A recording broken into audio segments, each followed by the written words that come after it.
అందరూ నరసింహ ప్రతి ఒక్కరు కూడా ఎంతవరకు దృఢమైందో, ఎంతవరకు వాళ్ళు ఉన్నది తెలుసుకునేది ఈ విషయం వల్ల బయటపడుతుంది. ప్రభుత్వం అంటే అంతఃకరణ పరిశుద్ధతనే ముఖ్యం. ఇది మన బ్రహ్మ విద్య అంటున్నారు కదా, ఇది ముఖ్యంగా అంతఃకరణంకి సంబంధించినటువంటి ప్రభుత్వం. ఎందుకంటే ఏది ఎందుకు ఏం చేసినా కూడా అంతఃకరణకి ఒక ప్రభావమే మన అచల సాంప్రదాయం అని కూడా జ్ఞానంకి కూడా నేను ఈరోజు ఈ సభలో చేసుకుంటున్నాను. భూరప్పన్న గారు, నరసింహుడు గారు, ఓందాల గారు అందరూ ప్రతి ఒక్కరు ఈరోజు మానవుడు వెంకటేశ్వర గారు కూడా వాళ్ళ ప్రభుని ఈ ప్రాంతీయ రైతుల మనుషులని చాలా చక్కగా చెప్తున్నారు. ఇప్పుడు ఉద్యోగకు వచ్చి మనకి ఏం కావాలన్నటువంటి విషయం అంటే ఫస్ట్ కథలు ఉంటాం. ఎందుకంటే నలుగురు లేదు. ఈ ప్రభావం చేసుకున్న ఒక మంచి సేవకుడు గురుభక్తుడికి వచ్చేసి నాకు ఏం కావాలంటే ఇప్పుడు కోరిక ఉంది, నాకు అన్ని తల్లి ప్రార్థన బోధ కావాలా, మీరు ఇవన్నీ ప్రాంతీయ యంత్రాలు ఇవి నాకు అవసరం లేదు. నాకు మూలం ఏం చెప్పుడు ఒకేసారి నాకు ఇవన్నీ సేవలు చేయాలి అడుగులు కాదు, నాకు ఒకేసారి అంటే వద్దురా, అది అట్లా చేస్తే మనకి సరిపోదు, ఇది క్రమంగా నడుచుకుని పోయే కదా, ఇది ఒకేసారి అన్ని చేస్తే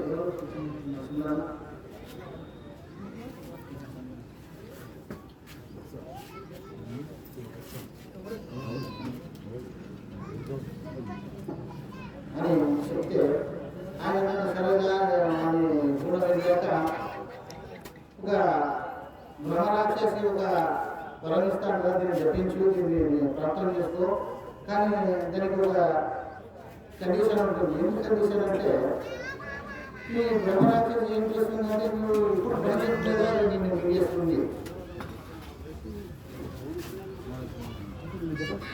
అని చెప్తున్నారు. మీరు ఏం చేస్తున్నారు, సరే మనకి అదే కావాలని చెప్పి ప్రార్థిస్తున్నారు.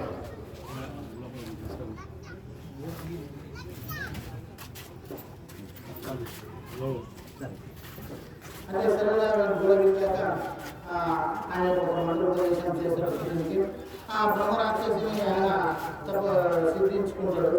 ఆ మంత్రులు ఆయన సిద్ధించుకుంటాడు. అది ఏం చేస్తుందంటే అది మంత్రసిద్ధితున్న ఆ బ్రహ్మరాక్షసి ప్రత్యక్షమైన చేసి అది ఏమి ఇవ్వదు, నా పని చెప్తాను, లేకపోతే పేరల పని చెప్తాను, ఇంకొక పని చెప్తాను. ఇది ఎట్లయితే నేను అనిపిస్తున్నాను అంటే అది ఎప్పుడు చెప్పదో మీ కుటుంబాన్ని మింగేస్తుందని చెప్పి గురుగారు చెప్పారు. కాబట్టి ఆయన ఇంకేమి ఇట్లా నాకు షేమ్ ఉన్నట్టే షేమ్ ఉండేది, వచ్చిన బంగారం కావాలంటే బంగారం ఇచ్చేది. ఇట్లా గంటకు పని చేస్తుంటే ఊరు పని ఒక్క దినంకే తీసుకొచ్చిపోయారు. మళ్ళీ నెక్స్ట్ దినం వచ్చారు. నెక్స్ట్ దినం వచ్చి అంటే మళ్ళీ ఏం చెప్పాలనిపిస్తుంది అర్థం కాలేదు. పక్కన ఊరు పని చెప్పారు అని చేసుకున్న స్థితి మనకి రాత్రి మీద రేపు ఏం చెప్పాలి, పని లేదు అని మన గురువు దగ్గర పోయి కాలబడుతున్నాయి. ఏమి అది గురువుగారు ఏమి అది బ్రహ్మరాజు నాకు వర్ణిస్తే ఇంకా అదేమి రేపు పని ఏం చెప్పాలో నాకు తెలియదు, అది నాకు మింగేస్తుంది, నాకు ఇది వెళ్ళ వద్దప్ప, నాకు సార్ నాకు గురుభక్తి గురు సేవ చేస్తున్నాను, నేను సేవ చేసుకుంటున్నాను, ఈ ధనం ఐశ్వర్యాలు నన్ను ఏమనుకునేది ఈరోజు నన్ను వల్ల అది అందుకంటే నాకు తెలుసురా ఇక్కడ వస్తుంది మనకేసి. సరే నీకు మళ్ళా ఏమన్నా కోరికలు ఉన్నావంటే కొత్త దాన్ని వద్దు, నన్ను చూసుకొని తిని నన్ను జీవనం చేసుకుంటాను. ఈ బ్రహ్మరాక్షసి మిగిస్తే నన్ను నా ఫ్యామిలీని మిగేస్తుంది. రేపు పొద్దున లేస్తే నన్ను చెప్పుకునేదా, నాకు రాత్రి నిద్ర కావాలి, మీరు ఎట్లా కాపాడాలని, నాకు ఏమి ఆశీర్వద్దు అంతస్తులు నాకు సేవ చేసుకుంటూ మీకు గురు పాత్రలు చెప్తే ఆయన అంటాడు, సరే నాకు తెలిసి దీన్ని వస్తామని. ఏం లేదు, నువ్వంతా అయిపోయింది కదా, ఇంకా గురుసేవకి అంకితం అంటే సరే నా అంకితం స్వామి మీరు ఏం చెప్తే అది ఏంటంటారు. అప్పుడు ఆయన సరేనా ఒక పని పొద్దున్న ఒక పెద్ద బొగ్గు పాత్ర పొద్దున 6 గంటల ఏం పని అవుతుంది, ఏం పని అంటే దీన్ని ఎక్కాను, మళ్ళీ ఏం పని అవుతుంది ఇక్కడ ఎక్కడ మళ్ళీ తిని దిగాను. ఏం జాగాను కడగొందకి ఎక్కేది దిగేది ఇదే పని నీకు వెనక ఆయన శిష్యుడు చెప్తాడు. అప్పుడు శాస్త్ర ఆయన అంటారు, ఇదేమి నాకేమి గుర్తు పట్టేయడు, ఇదేమి నన్ను మిగిలిస్తే నన్ను జీవిస్తే మీరు జీవించడు. సరే ఇప్పుడు మేనేం కోసం వచ్చిందంట, ఏమి వద్దు నాకు ఎక్కేది దిగేది పని వద్దు, నాకు ఇచ్చి నాకు అవకాశం నేను విడిచిపెడతానంటే.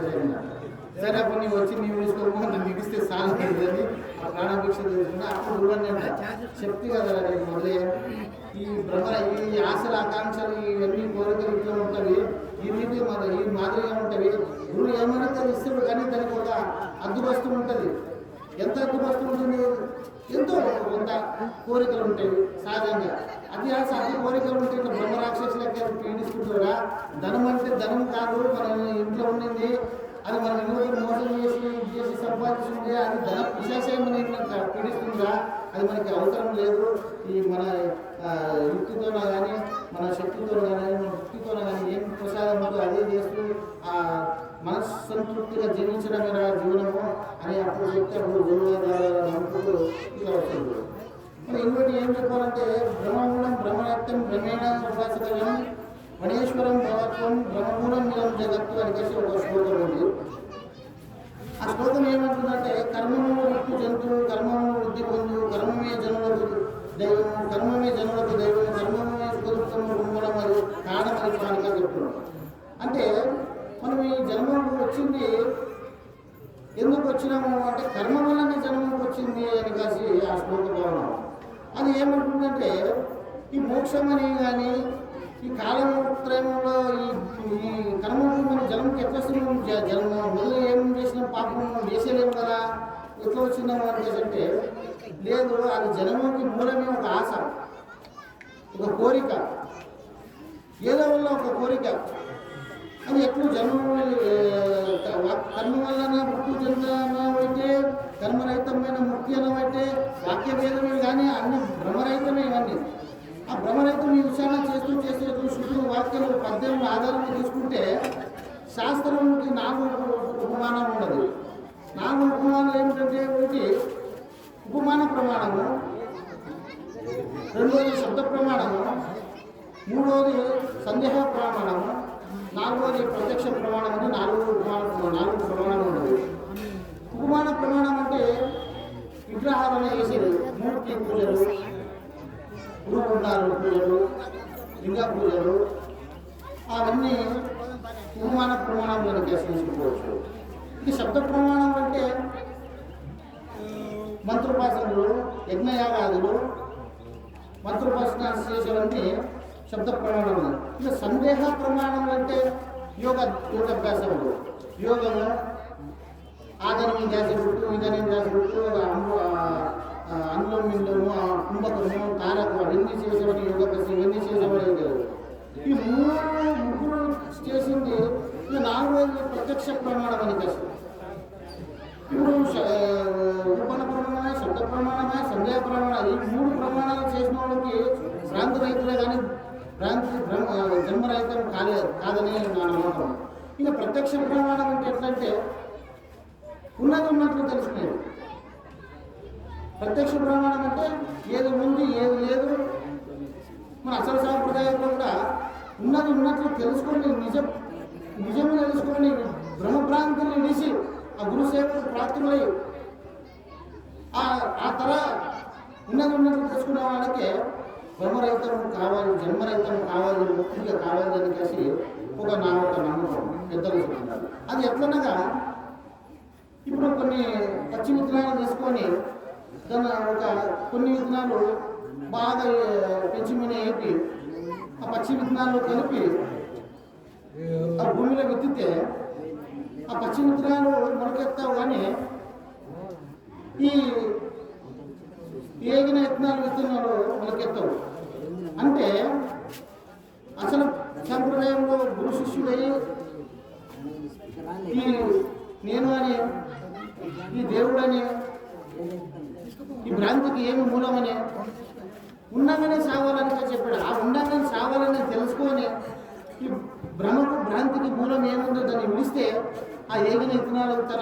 మొలకెత్తినట్లు ఉంటాడు. అంటే మన జన్మం రానట్ల, మన ఈ కర్మను పొందినట్ల, మన భ్రాంతిలో పడినట్ల ఉండగానే చావడం ఎలా అని చెప్పేసి వాళ్ళు తెలుసుకున్న వాళ్ళకి మన విత్తనం లేదని చెప్పేసి కూడా మనం ఇక్కడ తెలుసుకోవాల్సి వస్తుంది.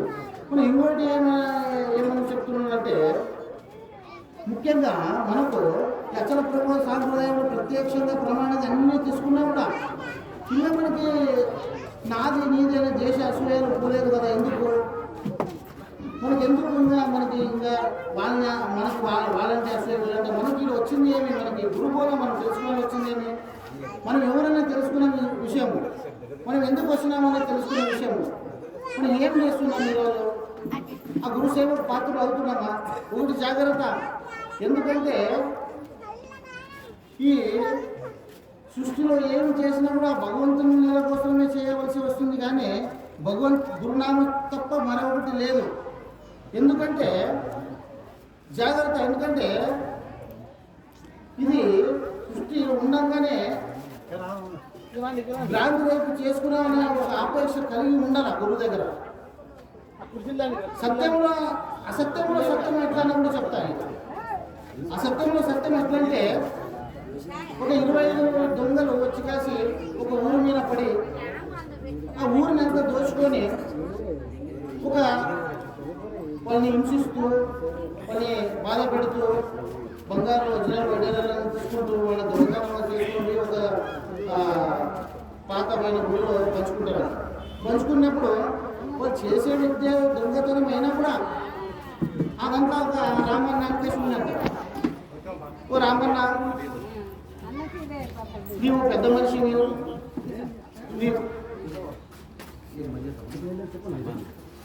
నీవు పెద్ద మనిషి, ఓ రామన్న ఈ ధనధాన్యం సరే అందరికీ 25 మందికి సరిగా పంచేవాడు మాజీ సర్పంచ్ గారు ప్రవచన గారు గారికి సన్మానిస్తున్నాను. ఫోటో తీయండి.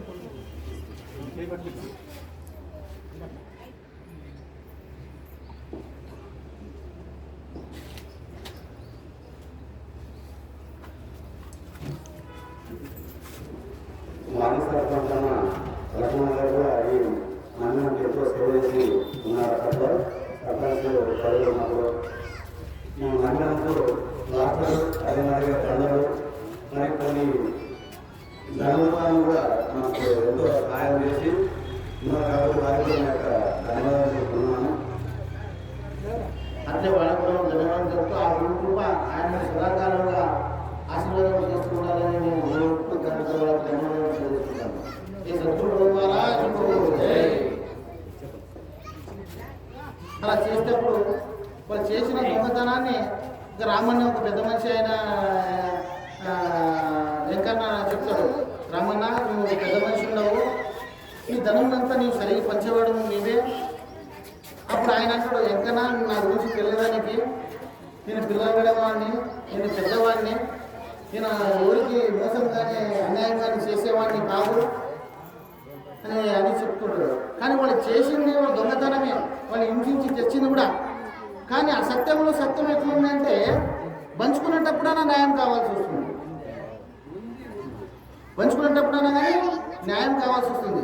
ఎందుకంటే జాగ్రత్త, ఇది ఎందుకంటే ఈ రాజులు మహారాజులు చక్రవర్తులు అందరి పైన, కానీ ఈ పంచుకునేటప్పుడు న్యాయం ఉందో ఆ న్యాయం అందరికీ సమానంగా పంచితే మాత్రము అది ఆ సత్యం కూడా సత్యమే పెట్టుకొస్తుంది. అది ఏమంటుందంటే ఏమిది వ్యాపారం, వ్యక్తిగతంగా వ్యాపారంగా న్యాయం చేసినట్లు అవుతుంది. కాబట్టి ఇది మనం ఇష్టం వచ్చినట్లు బతుకుంది లేదు, ఎరుక సత్యం. కాబట్టి మనం ఏం చేస్తున్నామో దాని పాపకర్మాలు మన అంతఃకరణంలో నిండి ఉంటావు, కానీ ఆ ఎరుక మనం అనుభవించక తప్పదు. ఈ జన్మ కాకుండా కూడా ముందర జన్మకైనా అనుభవించాలి. అందుకే మన అసలు పరిపూర్ణులు ఏమంటుందంటే ముందర జన్మ వద్ద ఇదే జన్మ కడ చేసుకున్నాము, ఇందుకే ముగిసిపోయినది. మనం ముందర జన్మ వచ్చి ఏడిసి ఇదంతా సంసార సాగరంలో పుట్టి బాధలు భరించక, ఎందుకంటే మంచం పడినక్కడే అప్పుడు కనపడేస్తున్నాయి ఈ బాధ దుఃఖాలు, ఈ మన రోగాలు ఎప్పుడు కొత్తవుతుంది మనిషి కంటే మనం మంచం పడ దగ్గర మనకు కొత్త కాదు. ఎందుకంటే ఒక జారుడని ఒక స్త్రీలోలత గలవానికి ఏమి నెత్తులు ఉంటాయంటే వాడు ఒరే జారుడు వాడి పని ఏమి స్త్రీలోలత గలవాడు ఆ స్త్రీని ఈ స్త్రీని మోహం చేసే అనే ఒక పని గలవాడు. చోరునికి ఏముంటుందంటే ఎక్కడ దొంగతనం చేయాలా ఏం చేయాలా ఎక్కడ దొంగతనం చేసుకొచ్చి కుటుంబం సంపాదించాలని. సూర్యునికి ఏముందంటే పరరాజ్యం మీద ఆశ ఉంటుంది, మనకి ఇంకొక రాజ్యం కావాలి, వాడికి ఎంత ధనం ఇచ్చినా కూడా తక్కువే. కానీ జారునికి ఒక భయం ఉంటుంది. ఏం భయము? జారునికి చోరునికి సూర్యునికి కానీ ఏం భయం ఉంటుందంటే పరస్త్రీ సంగతం చేసి నన్ను ఎవరైనా చూసి కొడతారేమో, లేదా నన్ను ఎవరైనా చూసి చంపుతారేమో అని భయం ఉంటుంది. ఇక చోరునికి మనకదే ఎవరైనా కొట్టి నన్ను చంపేస్తారేమో, శరీరాలలో బంధిస్తారేమో, నన్ను అది చేస్తారేమో అని కలిసి బాధ ఉంటుంది. ఇక సూర్యునికి ఈ రాజ్యం గారు ఆ రాజ్యం గారు ఇంకొక నాకన్నా పెద్ద రాజు వచ్చి నన్ను బంధించి చంపుతాడేమో, ఈ సామ్రాజ్యం అంతా ఇంకొకరు వశం అవుతుందేమో అని వానికి ఒక భయం ఉంటుంది. మన ఇంకోటి ఏమంటుంటే గిరునికి ఏ భయం లేదంట. ఇప్పుడు చారునికి చోరునికి సూర్యునికి అయిపోయింది, ధీరునికి ఏ భయం లేదు. ధీరుడు అంటే ఎవరు? కాదు, గురుభక్తి గలవాడు, గురు సేవకు పాత్రుడైన వాడు, జన్మరణ భ్రాంతి తెలుసుకున్నవాడు, మనకి ఆకాంక్ష లేదు, మనకి వాడు స్త్రీలంత కాదు, వాడు కాదు, దొంగతనం చేస్తాడు కాదు, ఇంకొక ఆస్తి ఆకాంక్షను ఆశపడేవాడు కాదు. ధీరుడు అంటే ఎవరు? గురుభక్తుడు, గురువుకి సేవ చేసి గురువు ఈ బ్రహ్మభ్రాంతికి తొలగించున్నవాడు, ఈ ఆశాకాంక్షలు లేనివాడు. వాడేం దొంగతనం చేసేవాడు కాదు, శ్రీలంత చోరుడు కాదు, ధీరుడు కాదు, సూర్యుడు కాదు, వాడికి ఏం అవసరం లేదు, ఆశాకాంక్షలు లేదు. కానీ గురు ప్రసాదం ఎంత వస్తే అంత చేసి గురుసేవకు పాత్రుడై మరి దేవుడికి భయం ఉంటుంది. ఇంకేం భయం? అట్లా గురుసేవకు పాత్రుడై గురు శిష్య సాంప్రదాయంలో చేసి సంగత్యం చేస్తూ ఆ అస్తమస్తక సంఘం ద్వారా గురువు నిష్టగా నడుస్తూ గురువు ఏం కావాలని ఇచ్చినాడు. ఈరోజు నీకు భగవంతుడు ఏమి ఇచ్చినాడు మనకి? నీవు కొన్ని తెచ్చినవా? గాలిని నీవు తెచ్చినవా? నన్ను నీవు తెచ్చినవా? నీవు పండించినవా? మన అంత గురు పరమాత్మించుడు.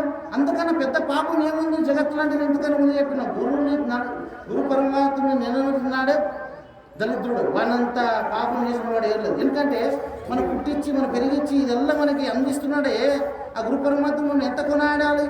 ఈరోజు మన ఆ గురు పరమాత్మ కొనాడలేకపోతే ఒకరోజు కూడా ఆయన పుట్టించి అంత ఎంత సార్థకం చేసి సుఖ సౌభాగ్యాలను అందించిన వాడిని ఒక మనం నిలవకపోతే మనంత కర్మం మనమే పాపం చేసిన వాడు కాదా? సరే, నా ఇంత చెప్పుకుంటుంది. ఇక కాలక్రమంగా ముందుకి ముగిస్తున్నాము. అందరూ జన్మరహితం కానీ జన్మరహితం కన్నా నాటి ముఖ్యంగా మన సాంప్రదాయం జనన మరణ భ్రాంతి రహితం చేసుకోవాలి. ఇది ఎప్పుడు ఉంటుందో ఎప్పుడు వస్తుందో గ్యారంటీ లేదు. ఉన్నప్పుడే ఎట్లా సావాలి? ఉండగా సావాలంటే అహంకారపూరిత రైతుల్లో చేసి జీవించాలి. గురువు శిష్యులైన వాడు మొదలు అహంకారం ఉండాలి. అహంకారం అంటే మనం ఏమంటైనా అనిపించుకుని కాదు, మనం ఇంకొకరు దేశ అసహ్యాలకు కలగకుండా ఉండి ఒక పద్ధతిగా నడుచుకోవాలి. ఇంకొకరు చూసి బలి శబాషని ఈ గురు త్రోవకి వచ్చినందుకు వాళ్ళు కూడా సంతోషపడి ఈ గురు త్రోవకి ఇంకొక నలుగురు దాసి వచ్చి ఈ గురు సాంగత్యం చేసి గురు కీర్తిని పెంచి గురువు ప్రసాదాన్ని అందరూ పంచి గురు జనమైన భ్రాంతి రైతులు అందరూ పాత్ర కావాలని నేను అందరితో కోరుతూ ఈ 2 మాటలు విరామిస్తున్నాను. జై సద్గురు బ్రహ్మారాజు జై.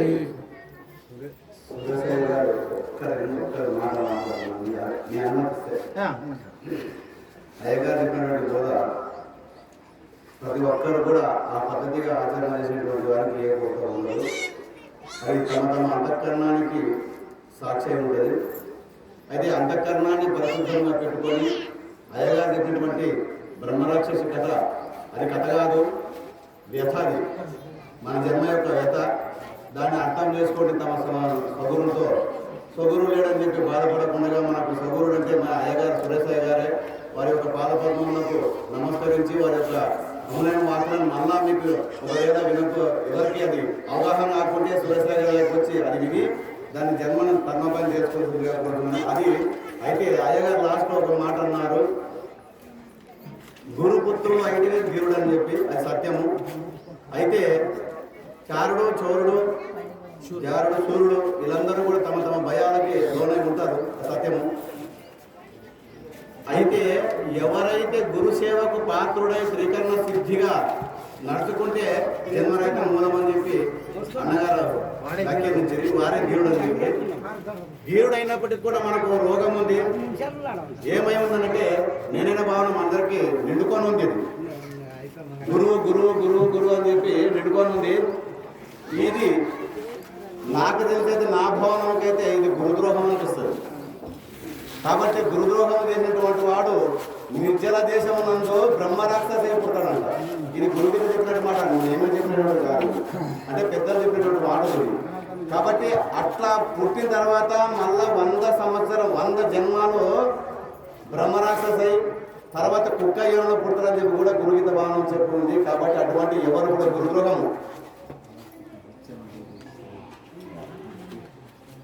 అటువంటిది గురుద్రోహం చేయకుండా అందరూ కూడా గురుభక్తికి సావధాన చిత్తులై కలిసి ఆ గురుభక్తి సల్పుచు గురుకీర్తిని పెంచి గురుత్వం తెలుసుకొని గురుకరుణకు అందరూ పాత్రలు కావాలని కోరుకుంటూ ఇంతటితో నేను విరమిస్తాను. జై శ్రీ సద్గురు బ్రహ్మరాజుకి జై.